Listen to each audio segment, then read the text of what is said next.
Tayo manalangin.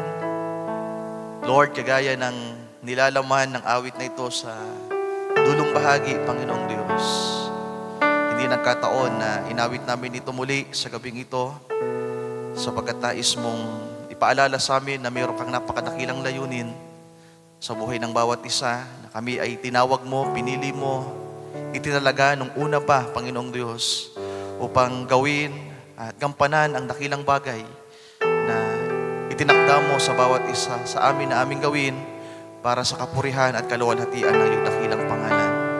Tulungan mo po, O Diyos, ang bawat isa sa amin. At nawa sa gabing ito, sa pamamagitan ng iyong salita, ay muli mong ipaalaala sa amin kung ano ang dakilang pagtawag, dakilang layunin na meron po sa bawat isa sa amin, Panginoong Diyos. Pagpalain mo po ang mga salita mo at ang bawat isa nawa, Panginoon, ay muling mapagpala ng iyong mga salita sa gabing ito. Aming dalangin ito, aming samo, hinihiling at ipinagkakatiwala sa iyo lamang at sa iyo pong dakilang pangalan. In Jesus' name we pray. Amen. Amen. And amen. Ating buksan ang ating mga Bible, mga kapatid. Magandang gabi sa inyong lahat sa pangalan ng ating Panginoon. Sa aklat po ng 2 Thessalonians.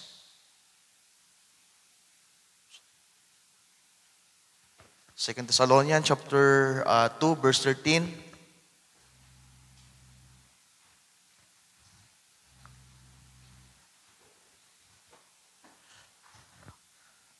Ikalawang Tesalonika, Kabanata 2, talatang 13. In KJV, mga kapatid, sabi dito ni Apostol Pablo, "But we are bound to give thanks always to God for you, brethren, beloved of the Lord, because God has from the beginning chosen you to salvation through sanctification of the Spirit and believed of the truths. Whereunto He called you by our gospel to the obtaining of the glory of our Lord Jesus Christ." Ang Diyos ang magpala sa pagkabasa ng kanyang mga salita, sabihin natin amen. Amen. You may be seated, mga kapatid. Muli isang maganda at mapagpalang gabi sa inyong lahat sa pangalan ng ating Panginoon. So bagamat ramdam pa namin yung pagod, ay nandito tayo na nasa gawain ng ating Panginoon, mga kapatid. Kanina tinatawagan ko sana si Brother Wilson, hindi lang niya nasagot. At plano ko sanang kausapin si Brother Intoy at tatanungin kung may bala siya ngayon. Kaya lang hindi nasagot ni Brother Wilson yung tawag ko. Kaya sabi ko, baka mabigla din si Brother Intoy. Kaya minabuti kong hindi na po maghanap din ng iba na pwede mag-share ngayong gabi. Pero ramdam ko pa po yung hangover ng pagod, mga kapatid. Dahil dire-diretso yung naging biyahe namin. Bumiyahe kami ng Lunes ng gabi.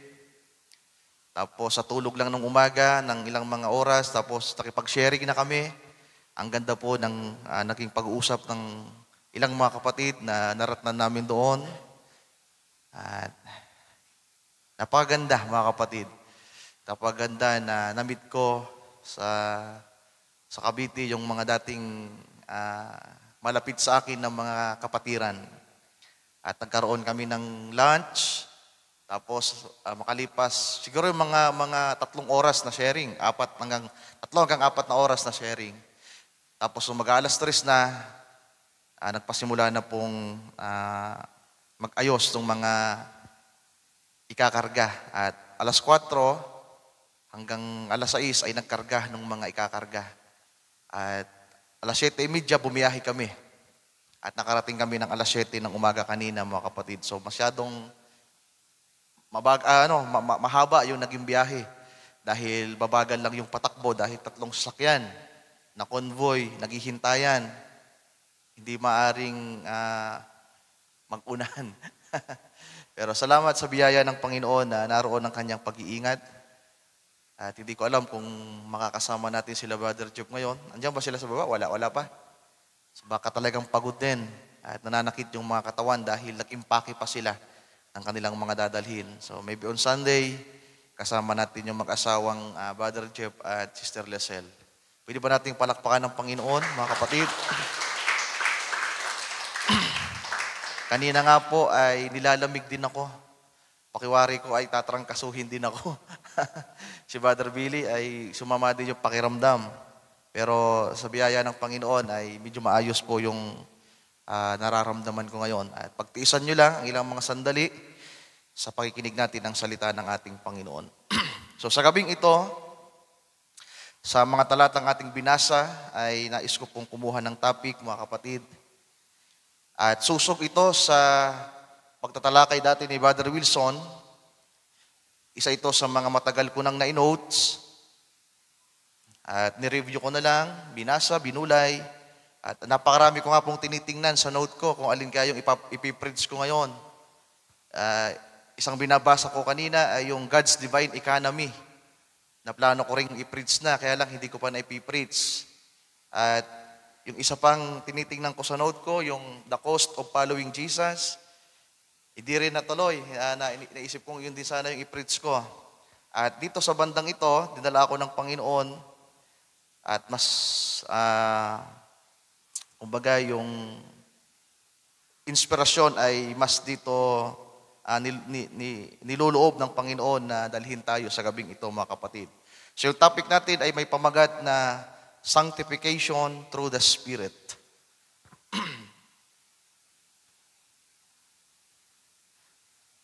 Sa Tagalog, yung sanctification ay pagpapabanal.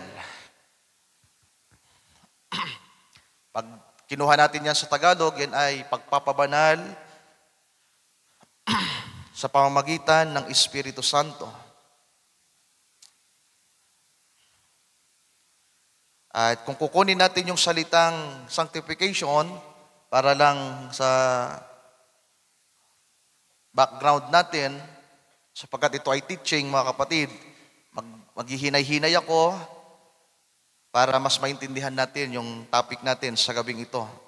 So pag kinuha natin yung pinakakahulugan ng sanctification, sa Bible definition natin, malimit na rin naman nating mapag-aralan ito at may share sa inyo. Ang sanctification, it means to set apart for a special purpose. To set apart for a special purpose. Kaya kapag ang isang tao ay sinasanctify or nasanctify, siya ay ibinukod, mga kapatid.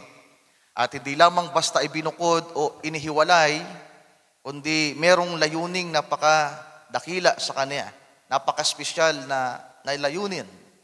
So yan po mismo yung Bible definition ng sanctification. To set apart for a special purpose. Mula sa mundo, mula sa dati nating kalagayan, ay tinawag ka ng Panginoon sa kasalukuyang panahon at nais ng Panginoon na ihiwalay ka sa majority ng mga tao sa mundo sapagkat may layunin ng Diyos sa buhay mo. Amen. Hallelujah. So yung pagtatalaga ng Panginoon sa pasimula, sapagkat ang sanctification ay part ito ng predestination. You can take note that. Sanctification is a part of predestination. Ibig sabihin ng predestination, pagtatalaga. Ang predestination ay nasa kaisipan nito ng Diyos Ama. Na pag sinabing predestination, mga kapatid, meron ng mga bagay na naroon sa kaisipan ng Ama na bagamat hindi pa nangyayari, wala pa yung creation, wala pa yung redemption, ay andun na lahat. At itong sanctification ay part ng predestination. At another thing, ang sanctification ay part ng redemption plan of God. Pag pinag-usapan ang redemption or work of redemption, pwede natin itong hatiin sa tatlo. You can take note again. Or pwede nyo rin ilagay na plan of redemption. Work of redemption. At yan ay nahati sa tatlo. That is justification, sanctification, and adoption. At ang meron sa adoption ay ang baptism of the Holy Ghost. Positioning, mga kapatid. Pero andito tayo sa ikalawang bahagi ng plan of redemption. Sapagkat tila po ba talagang ito yung kasalukuyang kalagayan natin. Bagamat ang sanctification process The message of sanctification ay noong 17th century pa ito. Nang lumitaw po si John Wesley ng ika-6 na iglesia ng kapanahunan, ang mensaheng ibinigay sa kanya ng Diyos ay message of sanctification. It all started on 17th century, mga kapatid, sa general work of God sa church ages. Kaya lang, ang naging problema po nila Wesley, sapagkat ipinalagay po ni Wesley at ng mga tagasunod niya na ang sanctification ay ito na yung baptism of the Holy Ghost. So, yung justification sa panahon ni Luther, hindi sila naniniwala sa sanctification, hindi sila naniniwala sa baptism of the Holy Ghost. Kaya nga ang mga Baptist, mga kapatid, ang mga Seventh-day Adventist, yan ay part ng mga nasa justification process lang. Na ang nasa isip nila, kagaya ng Baptist, once you are saved, you are always saved.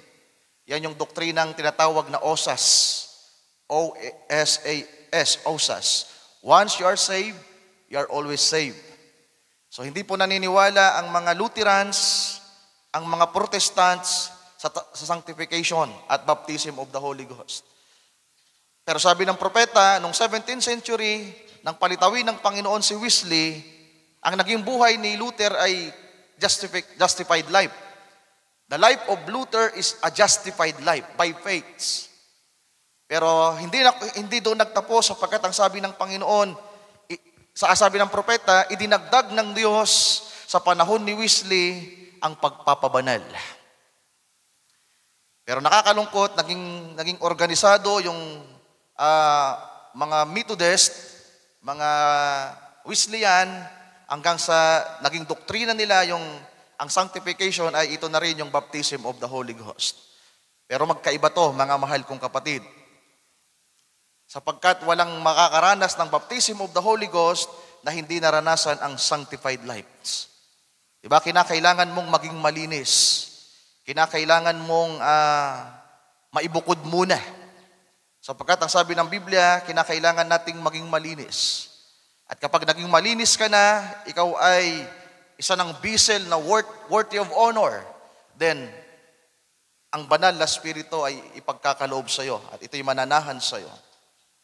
So balikan natin yung 2 Thessalonians. May ilang mga napagandang pagkakabaybay dito, mga kapatid. So ulitin ko, tila po ba andito tayo sa panahong ito na until now we are in sanctification process. Patuloy pa rin na tumatawag ang Panginoon ng mga tao at mga mananampalataya na pinapabanal niya. Sabi sa verse 13, but we are bound to give thanks always to God for you. Tagalogin nga natin, Sir Mary Ann. Ngunit kami ay nararapat magpasalamat sa Diyos dahil sa inyo. Mga kapatid na minamahal ng Panginoon, sa pagkahirang sa inyo ng Diyos, buhat ng pasimula. So yan yung tinatawag na predestination, mga kapatid. Ang meron sa predestination ay election. Andun yun sa kaisipan ng Diyos, na tayo daw po ay mga hinirang na, buhat pa ng pasimula. Sa ikaliligtas, sa pagpapabanal ng Espiritu. Siya po yung nais nating bigyan ng pansin sa gabing ito, na ang nagpapabanal, ang gumagawa ng sanctification process sa buhay ng isang mananampalataya ay ang Espiritu pa rin. Mga kapatid, kung mananatili lang tayo sa 1 Thessalonian, sa unang sulat ni Pablo, sa chapter 4, sinabi doon ni Pablo na ang kalooban ng Diyos ay ang ating pagpapakabanal.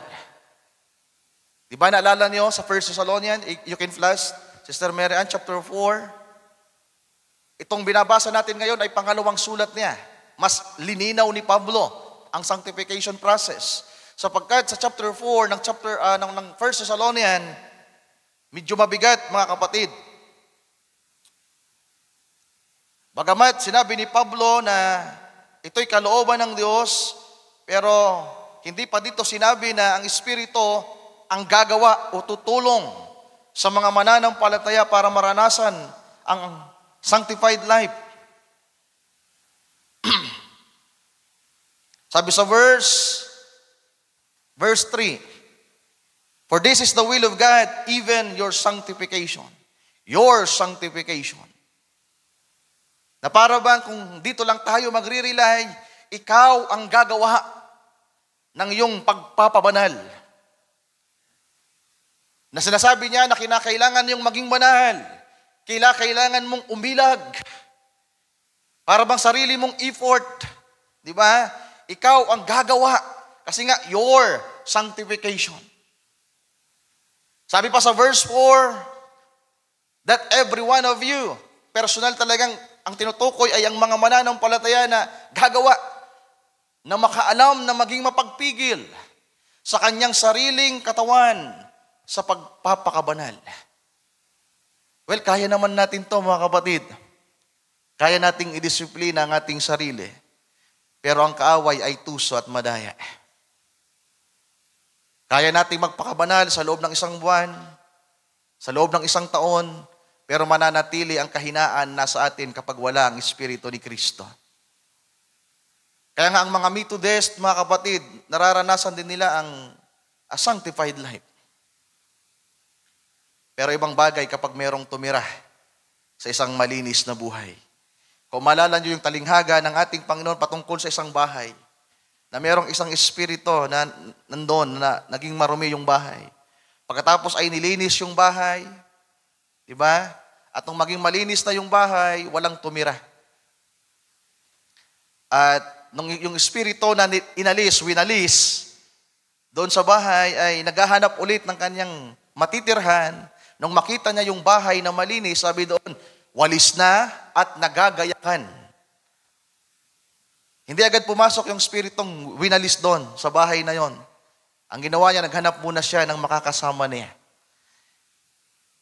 Diba? At nang meron na siyang mahanap na kasama, sabi doon, nagsama pa siya ng 7 masamang spirito. At ang sabi ng ating Panginoon, yung kalagayan ng tao na nakaranas ng sanctified life na walang baptism of the Holy Ghost ay lalong naging masama ang kanyang kalagayan. Kaya may mga taong dumaan sa justification, sanctification, pero nasusumpungan sa pagmamataas, mga kapatid. At nasusumpungan sa kanilang sariling effort na tila ba ang ginagawa nila na mga bagay na mabuti ay sa sarili lang lakas.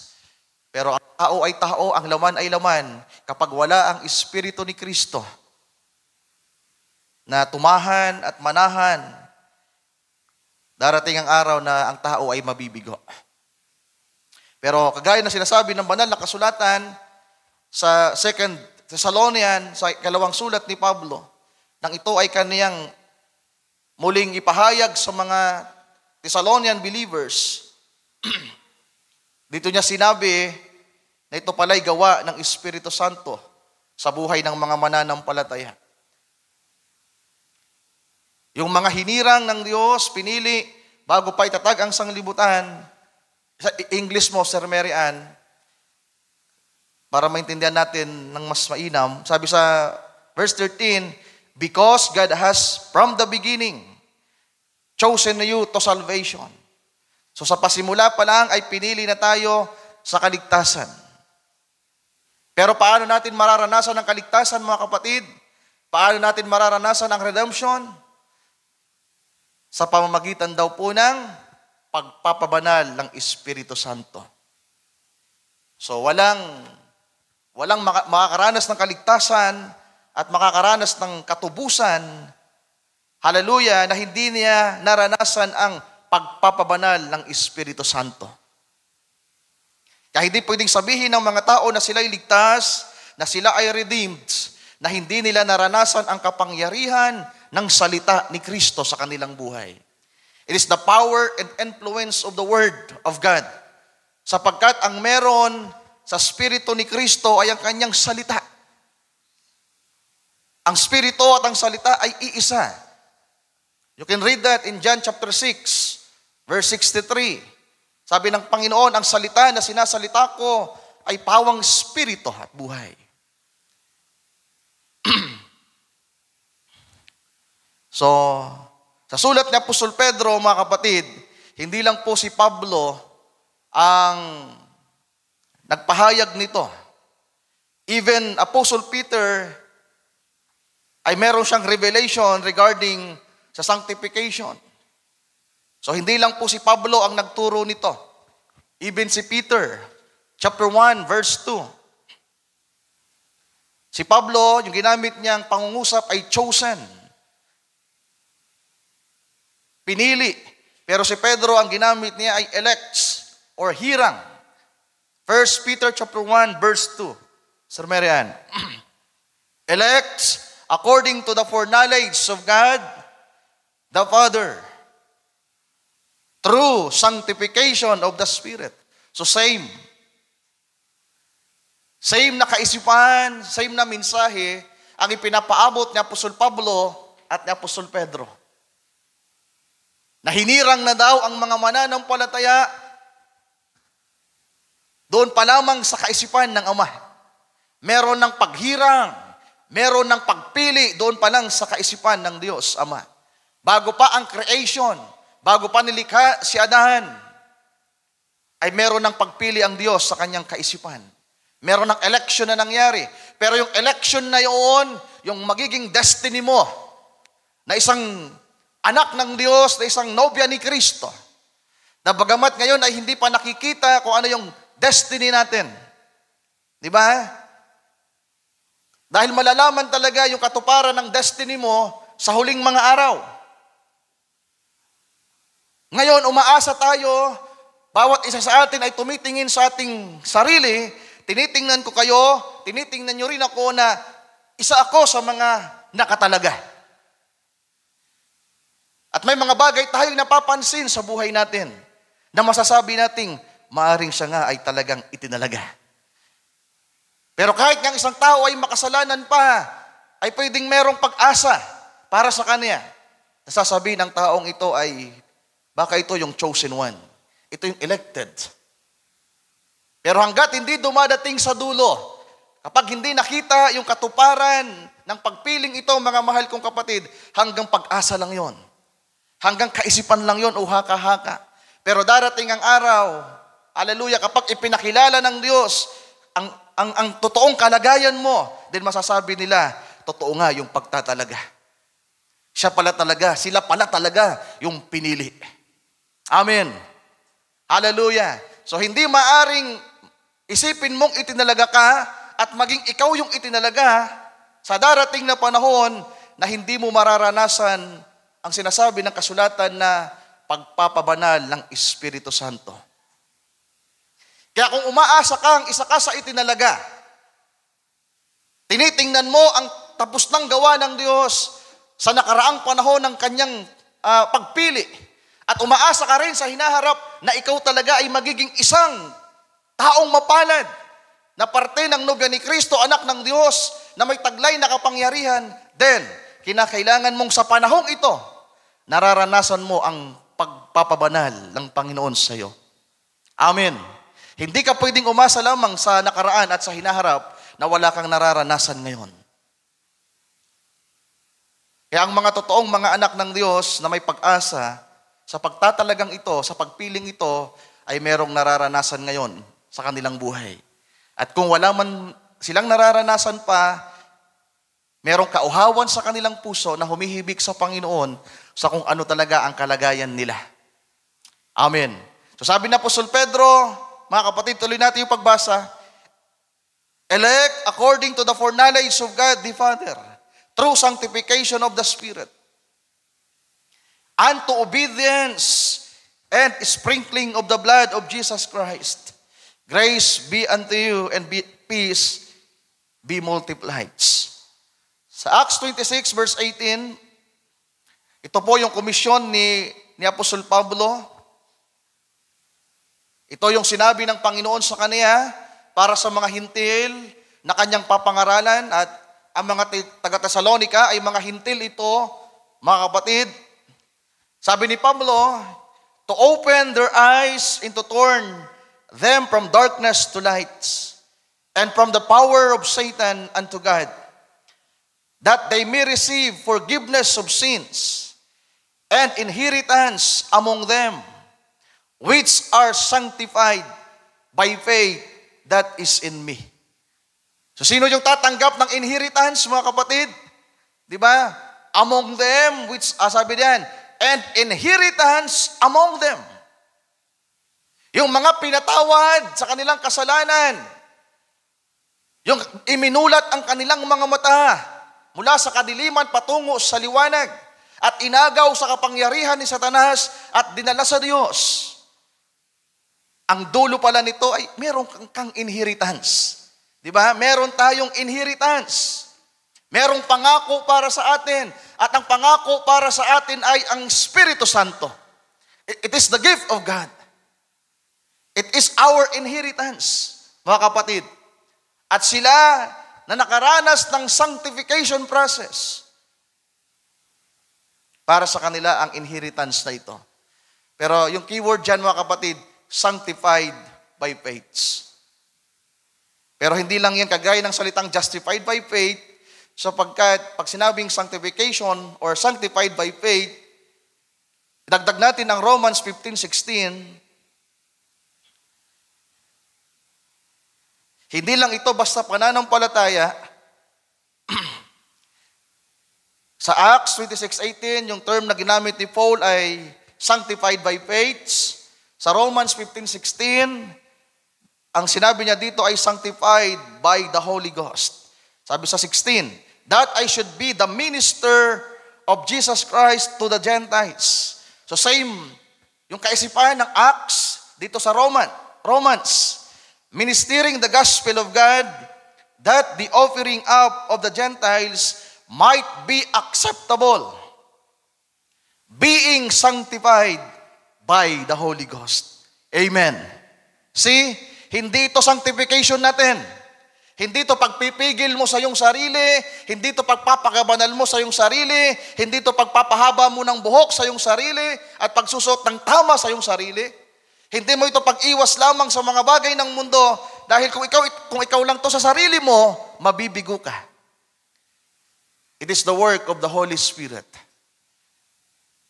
You are sanctified by faith. At ano meron sa pananampalatayang ito, mga kapatid? Anong meron sa pananampalataya? Salita ng Diyos. Sabi ng Romans 10:17, faith cometh by hearing, and hearing of the word of Christ. Or of God. Sa Tagalog kasi si Kristo. So ano meron sa pananampalataya? Ang salita ni Kristo. Kaya kapag ang isang tao ay sinasanctify ng Diyos, ang nararanasan niya ay ang kapangyarihan ng Espiritu Santo sa pamamagitan ng mga salita ng Diyos. Hallelujah. So, ang ating Panginoon ay winika niya ito mismo, mga kapatid. Sa John 17, verse 17, habang nagpipray ang ating Panginoon, ay sinabi niya ang bahaging ito, mga kapatid. Sabi niya sa Ama, sanctify them through thy truths. John 17:17. Sabi ng ating Panginoon sa kanyang panalangin, sanctify them through thy truths. Thy word is truth. Ano sabi ng Apostol Pablo sa 2 Thessalonians? Sanctification through the Spirit. Sabi ng Apostol Pedro, sanctification through the Spirit. Then hanggang sa nakita na natin na sanctified by faith, sanctified by the Holy Ghost, at dito, sanctified by the Word. So isang kapangyarihan ang nandito, ang salita ng Diyos, ang Espiritu ng Diyos na gumagawa sa isang mananampalataya. At sabi ng ating Panginoon sa verse 19, and for their sake, I sanctify myself, that they also might be sanctified. Di ba? Through the truths. Amen. So ang ating Panginoon, mga mahal kong kapatid, siya ang nagpabanal sa kanyang sarili. Di ba? I sanctified myself. Siya na yung katotohanan. He is the life, He is the truth. Kaya ang Panginoon walang nagpabanal sa Kanya. Hindi siya pinabanal ng Ama sapagkat siya ang kabanalan. Siya ang sanctification. I am the sanctified life. I am the sanctification. Pero tayo, ang sabi diyan, that ye also may be sanctified through sa pamamagitan ng katotohanan. Hindi sinabing, kinakailangan nyo ring magpakabanal. Dahil kung wala yung true the truth, mga kapatid, kung walang tutulong sa atin, kung walang salita ng Panginoon at kapangyarihan ng Kanyang Espiritu, nagagawa sa ating buhay, hindi natin kayang magpakabanal sa ating sarili. Kaya ang pagpapakabanal na ito ay nasa kapangyarihan ng ating Panginoong Diyos. Hallelujah. Sa John chapter 15, mga kapatid, atras tayo ng 2 chapter.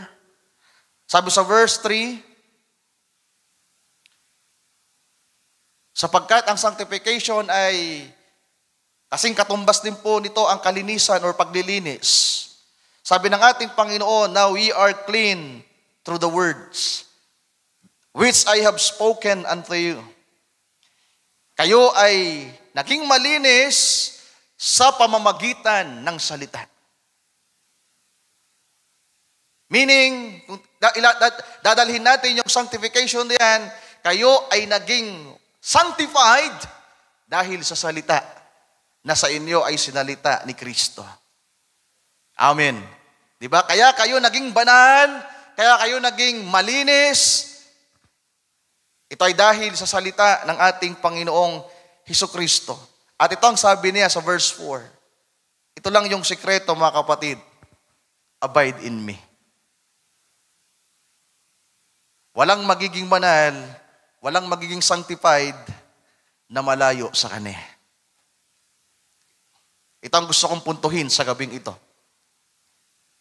Walang makakaranas ng sanctified life na hindi nananalangin sa Diyos, na hindi humihingi ng tulong sa Kanya.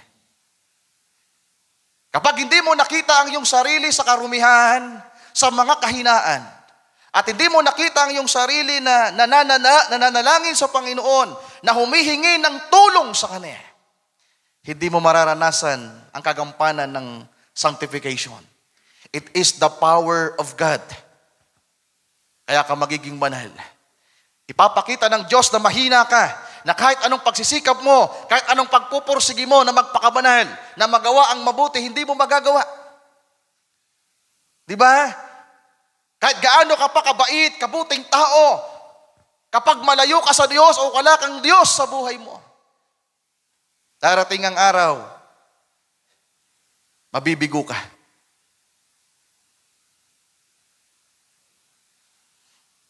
Ang sikreto, mga kapatid, sa prosesong ito, manatili ka sa Kanya. Huwag kang lalayo sa Kanya. Kung mahina ka, mas lalo kang lumapit sa Kanya. Manatili sa Kanya sa pananalangin. Ito ang susi, mga kapatid. Prayer and fasting. Prayer and fasting.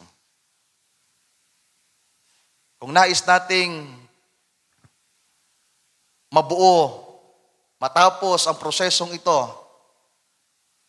manatili ka sa Panginoon. Manatili ka sa gawain na nakikinig ng Kanyang salita. Totoo, mahihirapan kang gawin ang Kanyang kalooban, sundin ang Kanyang mga salita. Ipapakita ng Panginoon kung gaano ka kamiserable. Nakita ito ni Pablo sa kanyang sarili. How rich I am, how miserable I am. Gustong gawin ni Pablo yung kabutihan, hindi niya magawa. Yung mga bagay na hindi kalooban ng Diyos na ayaw niyang gawin, nagagawa niya. Pero salamat, nakita niya ang mystery. Ano yung mystery, mga kapatid? Ang pagtatagumpay ay na kay Kristo. Nang si Pablo ay umiiyak dahil sa kanyang kahinaan. Nang si Pablo ay umiiyak dahil sa tinik sa laman. Araw at gabi umiiyak siya. 3 beses siyang nananalangin sa isang araw. Hindi na niya kaya yung kanyang iniinda. Ang ginawa lang niya, manalangin ng manalangin at umiyak ng umiyak sa Panginoon. At makalipas ang ilang mga panahon ng pananalangin, ang Panginoon ay nangusap sa kanya. What a relief, mga kapatid. What a comfort. Anong sabi ng Panginoon kay Pablo? Pablo, my grace is sufficient for thee. Ang biyaya ko ay sapat sa iyo. Sapat-sapat ang biyaya ng Diyos sa iyo. At tinatawag din natin ang tatlong ito, justification, sanctification, at baptism of the Holy Ghost na the work of the Holy Spirit in the grace dispensation. Tinatawag din ito ng prophet na the 3 steps of grace. Kaya sa tatlong ito, justification, sanctification, baptism of the Holy Ghost, ang biyaya ng Diyos ay sapat para sa iyo. Magkakaroon lamang ng problema ang isang tao, mga kapatid, ang isang mananampalataya, kung siya mismo ang lalayo sa Diyos. I want to tell you the truth, mga mahal kong kapatid, kailanman hindi tayo iniwan ng Diyos. Tapat siya sa kanyang pangako, na kahit kailan hindi niya tayo iiwan. Kahit lumalayo ka, kahit nilalayuan mo siya, patuloy siyang nandyan sa iyo. Sinusundan ka niya. Saan ka man naroon, dinadalaw ka niya, sinasamahan ka niya. Pero nakakalungkot sa mga mananampalataya, sa mga tao, pilit nilang iniiwasan at nilalayuan ang Diyos. Kaya nung sabi na Apostol Pablo, come. Diba? Halika kayo, draw near unto God. Halika kayo, lumapit kayo sa Diyos. Kaya kung mahina tayo, mga mahal kong kapatid, marami tayong kailangan. Isa lang ang sekreto.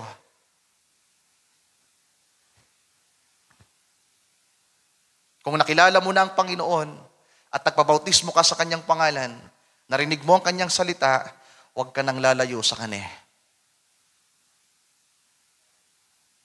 Anumang mga maaring maging hadlang, lalang ng kaaway para ilayo ka niya sa Diyos, yun ang dapat mong bantayan. Sapagkat gagawa ang kaaway, mga kapatid, gagawin niya ang lahat para lamang mailayo ka niya sa ating Panginoon. Mahal niyo ba ang Panginoon? Mahal niyo ba siya? Mahal natin ang Panginoon at mahal niya tayo. Pero hindi po papayag ang kaaway na maging masaya tayo, na nagmamahalan. Gagawin niya ang lahat ng hadlang para hadlangan ang maayos nating relasyon sa Panginoon. Yung relasyon natin bilang magkakapatiran, gagawin ng kaaway ang lahat para hadlangan. Yung mainam natin na relasyon, mga kapatid, kang kailangan ay manatili tayo. Malapit sa Panginoon at malapit sa isa't isa na dumadalangin sa Kanya. Ano pang sabi ng mga sumunod na pahayag ng Panginoon? Abide in me and I in you, verse 4, as the branch cannot bear fruit of itself. So walang bungang lilitaw, walang gift of the Holy Spirit or gifts of the Holy Spirit kapag hiwalay ka sa Panginoong Diyos. Kinakailangang maranasan mong nananatili sa Kanya. At sa pananatiling ito, sa kapangyarihan ng Kanyang salita na umiiral sa iyo, din darating ang araw, makikita ang bunga sa iyo. You will produce fruits and you will be abound more and more. As branch cannot bear fruit of itself, except it abide in the vine. No more can ye, except ye abide in me. I am the vine, ye are the branches. He that abideth in me, and I in him, the same bringeth forth much fruit. For without me, he can do nothing. Kaya kung malayo tayo sa Panginoon, mga kapatid ko, wala tayong magagawa. Anumang achievement sa buhay, anumang ginagawa natin sa mundong ito, kung wala si Kristo, ito'y walang kabuluhan. Anuman ang mata mo sa mundong ito, anuman ang antas na maabot mo, kung wala si Kristo sa buhay mo, kung malayo ka, ito'y walang kabuluhan. Maraming mga taong nagpapasalamat sa kanilang achievement. They proud sa kanilang naabot, sa kanilang natamo. Pero kung hindi si Kristo ang dahilan na yan, it's useless. It's nothing. Sapagkat ang pinakamagandang regalo, reward na pwedeng matanggap ng isang tao ay si Kristo mismo. Si Kristo ang piliin natin, mga kapatid. Manatili tayo sa ating Panginoon. Maraming suliranin, maraming problema na umiiral, maraming mga pagsubok na pinagdaraanan, at marami sa mga kapatid, mas gusto nilang manatili sa problema. Nagbubulay-bulay sa problema. Umiiyak sa problema.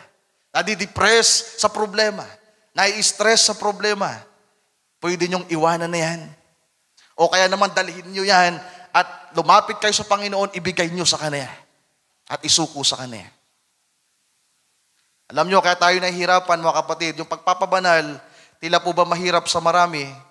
Mabigat para sa kanila ang kabanalan ng pagpapakabanal sapagkat ginagawa nila ito sa kanilang sarili.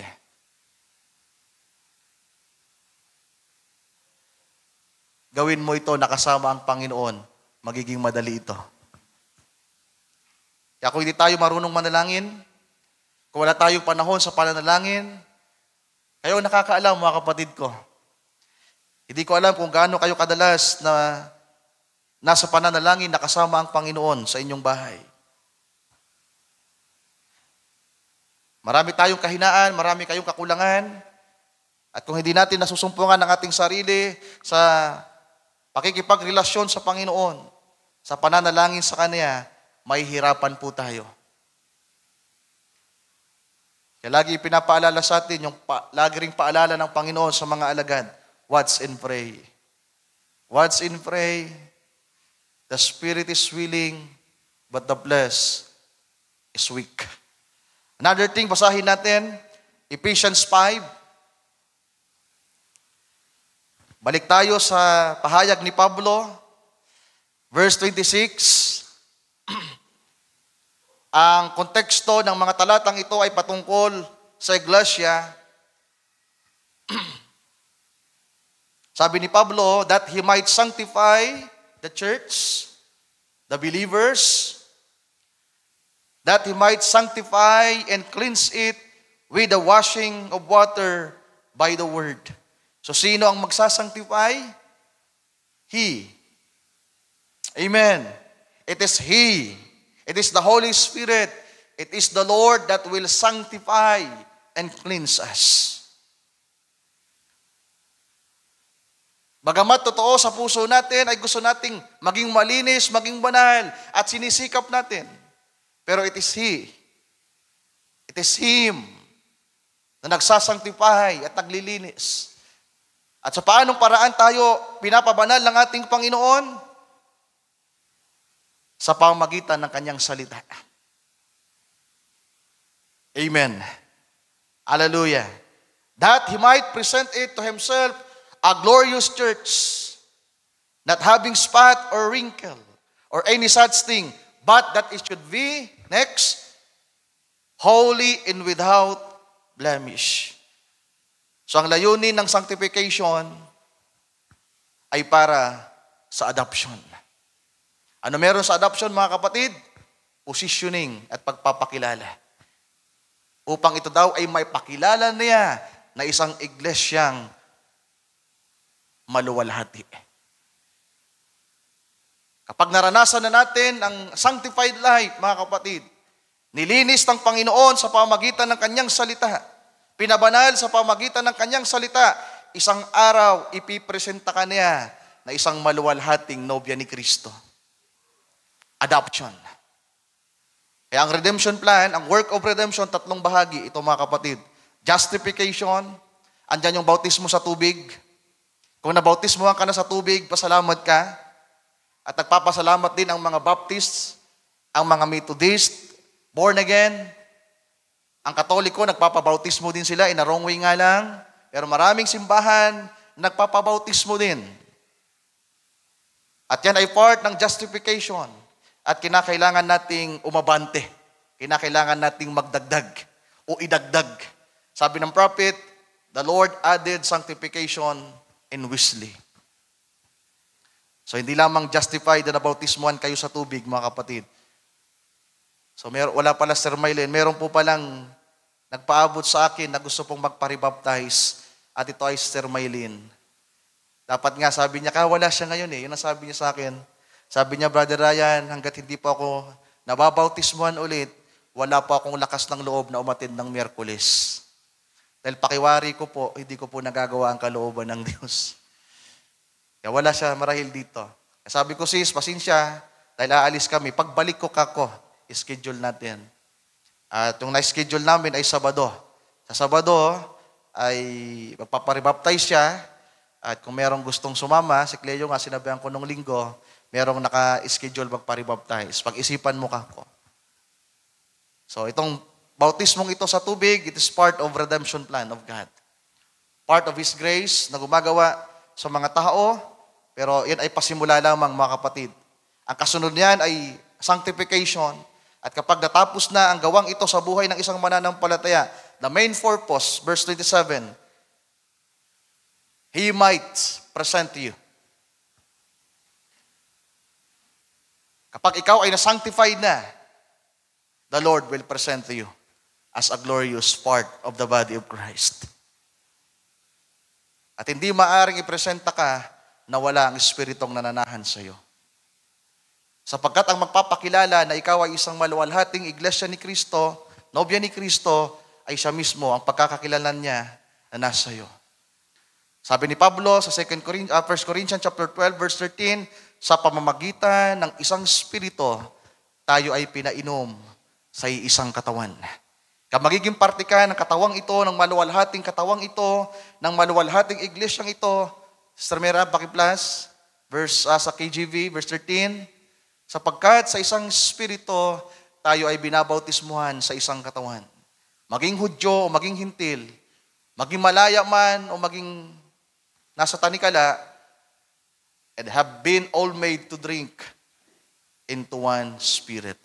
Anong tinutukoy dyan mga kapatid? Baptism of the Holy Ghost. Ipipresent ka na nobya ni Kristo, part ng body of Christ, ng Church of Christ. Kapag natapos mo yung unang, dalawa, justified, sanctified, then adoption. Last scripture na gusto kong basahin. Sa Hebrews, sulat pa rin ni Pablo, chapter 10, verse 14. So, di tayo magtatapos mga kapatid, hindi ako magpapakalaon. Sabi sa verse 14, for by one offering. Anong offering na yan? For by one redemption, redeemed work of God, He has perfected forever them that are sanctified. Sino ang nag-sanctified? Siya. Pero, hindi lang pala sanctification ang meron sa mga tinubos ni Kristo. Ikaw ay sakdal magpakailan-kailanman. Amen. So, sino ang nagpapabanal, mga kapatid? Ito yung gusto kong iwanan sa inyo sa gabing ito. Ang nagpapabanal ay ang Espiritu ni Kristo. Hindi tayo magiging banal kung malayo tayo sa Kanya. It is Him. Kaya kung nakikita natin ang ating mga sarili sa kahinaan, mga pagkukulang, mga kapatid ko, manalangin kayo sa Panginoon at humingi kayo ng tulong. Lord, hindi ko po magawa ang bagay na ito na nais mo. Tulungan mo po ako. Panginoon, hindi po ako masayang nagpapahaba ng buhok. Panginoon, hindi po ako masayang nagpapantalon at nag-long sleeve, nagpo-polo shirt at nagsusuot ng tama. Panginoon, hindi po ako masayang nagsisimba. Panginoon, hindi po ako masayang umaawit. Tulungan mo po ako, Panginoon. Amen. Sa lahat ng gagawin natin, mga kapatid, sa lahat ng layunin ng Diyos, kung tayo lamang sa ating sarili, hindi natin kaya. Kaya yung susog ko kay Brother Wilson, ang dami niyang binasang scripture from Old Testament to New Testament, na kapag ang nakita natin doon ay gawa natin sa ating sarili, mahihirapan tayo. Pero gusto kong sabihin sa inyo sa gabing ito, ito'y gawa ng Espiritu ni Kristo. ask for help para sa ating Panginoong Diyos. Sa ating palakpakan ng ating Panginoon, mga kapatid. Tayong lahat ay magsitayo sa oras na ito. So sana ay mas lalong naging malinaw sa inyo ang paksang ito na malimit na nating daanan. Nung tinatalakay ito ni Brother Wilson, talagang inisip ko na susugan ko siya para sa higit pang paglilinaw, mga kapatid. Tayo manalangin. Yuko natin ang ating mga ulo. Hallelujah. Dakilang Diyos, aming Panginoon, salamat po sa mga salita mong aming napakinggan sa gabing ito. Salamat muli sa pagtuturo at pagpapaalaala sa amin sa isang napakadakilang paksa, Panginoong Diyos, na nais mong higit naming maunawaan. Nakagaya po ng aming napakinggan sa pag-aaral namin ng iyong salita. Sa gabing ito, ay tila po ba ito ang panahon na aming kinaroroonan ngayon? Malimit naming marinig ang mga pagtuturong ito sapagkat ito ang kailangan ng bawat isa sa amin. Ito ang napapanahong katotohanan na kailangan naming marinig, Panginoong Diyos, sapagkat nakikita namin sa aming mga buhay, hallelujah, nariyan ang iyong salita na patuloy na nagpapahayag sa amin kung ano ang karapat-dapat at kung ano po ang kalugod-lugod na mga bagay na nais mong makita sa buhay ng bawat isa sa amin. At sa buhay na ito, Panginoong Diyos, sa pananampalataya, isa sa nais mong makita sa bawat isa sa amin ay ang kabanalan, Panginoon. Hindi lamang kami ay tumanggap sa iyo, nakapakinig ng iyong salita at sumampalataya, kundi nais mo na ang mga salitang ipinahayag mo sa bawat isa sa amin at patuloy na ipinapahayag ay makita sa buhay ng bawat isa sa amin. At sa gabing ito, dakilang Diyos, salamat sapagkat ipinahayag mo na hindi pala ito sarili lamang naming gawa o pagsisikap, pagpupursige, kundi ito'y gawa mo sa bawat isa sa amin, Panginoong Diyos, na ikaw po ang gagawa nito sa bawat isa sa amin hanggang sa makumpleto po ang bawat isa. Hanggang sa isang araw, dakilang Diyos, dumating ang pinakalundo ng layuning ito sa buhay ng bawat isa sa amin, na siyang pinakahintay ng bawat isa, pinakananasa. Pangako na ipinangako mo sa bawat isa sa amin, na kung saan ang bawat isa, dakilang Diyos, ay mararanasan ang muling pananahan ng iyong Santong Espiritu, paggawa mo sa buhay ng bawat isa, Panginoong Diyos, at ang narito ay pagtatagumpay, Panginoon, hanggang sa maranasan namin ang dakilang pag-agaw na ipinangako mo po sa bawat isa sa amin. Maraming salamat po sa mga salita mo. Salamat sa gawain mo na itinalaga mo sa amin sa gabing ito. Pagpalain mo po, O Diyos, ang bawat isa at sa aming paghihiwa-hiwalay, kung paano mo pong iningatan ang bawat isa sa amin sa pagtungo sa dakong ito, ay gayon din pong ingatan mo ang bawat isa sa pag-uwi sa kanilang mga tahanan, na dala ang kapayapaan, Panginoong Diyos, ang kasiyahan sa kanilang mga puso. At ikaw pong patuloy na magpala hanggang sa araw ng linggo, sa muli naming pagbalik sa dakong ito, Panginoon. Lord, maraming salamat sa iyo. We commit to you our lives once again in the ministry here, Panginoong Diyos. Aming dalangin ito, aming samo. Hiling sa iyo pong dakila at banal na pangalan. Only in the mighty name of you, our Lord and Savior, Jesus Christ. Everybody says Amen, Amen, and Amen. Ating palakpakan ng ating Panginoon, mga kapatid.